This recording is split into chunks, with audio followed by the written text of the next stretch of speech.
I wanted to read another excerpt from that book, The Resurgence of the Real by Charlene Spretnak. This excerpt is about the nature of science and its relationship to society. The scientific establishment is gravely concerned about three developments that undercut its authority: the growing disgruntlement with destructive effects of science and technology, the growing public interest in supernatural phenomena, and the growing critique of science as socially constructed rather than value and culture free. To address these concerns, the New York Academy of Sciences held a conference in June 1995 titled "The Flight from Science and Reason," which attracted considerable attention from the national media. Since I, too, find it odd and even worrisome that bizarre tales that once would have been relegated to Ripley's Believe It or Not in the comics pages are now the subject of sensationalist documentaries on the major television networks as well as cable programming, I share the scientists' concern over such developments. Yet a far larger problem for them is that the modern public has lost a good deal of faith in science as the truth mode of the modern era. I would think that a public statement from the scientific establishment in 1995, such as that widely publicized conference, would have said something like the following: "Fellow citizens, reality has turned out to be a lot more complex than we thought. Our tradition, always conscientious and hard-working, clung so fiercely to the mechanistic, reductionistic model of the natural world for 300 years that we got a lot wrong. Throughout this century, however, we've been gradually correcting our orientation.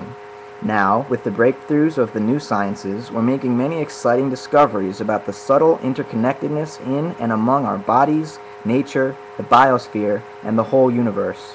This brings us a new respect, which we hope you'll share, for other traditions that perceived that sort of interrelatedness all along, such as religion, art, and native peoples' worldviews. Just because the natural world is composed of all kinds of subtle processes, however, is no reason to be taken in by people claiming to have superhuman connections to that level of reality.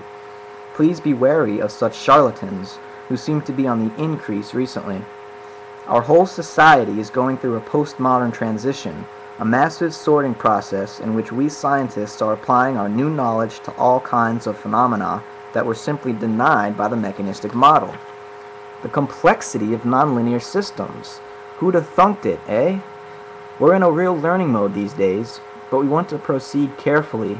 We want to be more open-minded than the mechanistic model allowed us to be in the past, but we will remain rigorous in our re-examination of our perceptions of the natural world.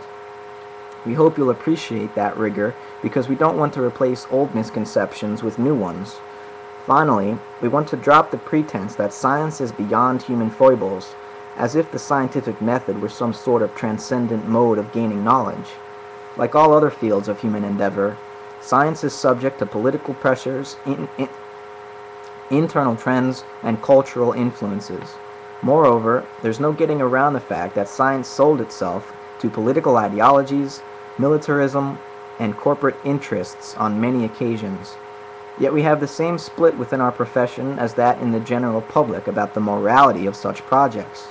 Are they high-minded patriotism, or mere opportunism with a Faustian zing? Also, we no longer want to claim that scientific knowledge is the only valid kind. Our past arrogance was unwarranted and insulting to non-scientists. Clearly, any grandmother in the ghetto knows more about child development than did the Skinnerian behaviorists, to cite just one example of our misplaced concreteness. Our hope is that scientific knowledge will be recognized and honored as a well-intentioned and painstaking exploration of the Earth community and the universe. As we enter the new millennium, we hope to do a better job of sharing with the public all the amazing things we are learning about nature, from the memory and cell behavior to the moons of Jupiter. We believe that art, religion, and science are all humble explorations of our awe-inspiring cosmos. They need not be strangers any longer. How far is this hypothetical message from the one actually expressed by the conference? Only a few thousand light years.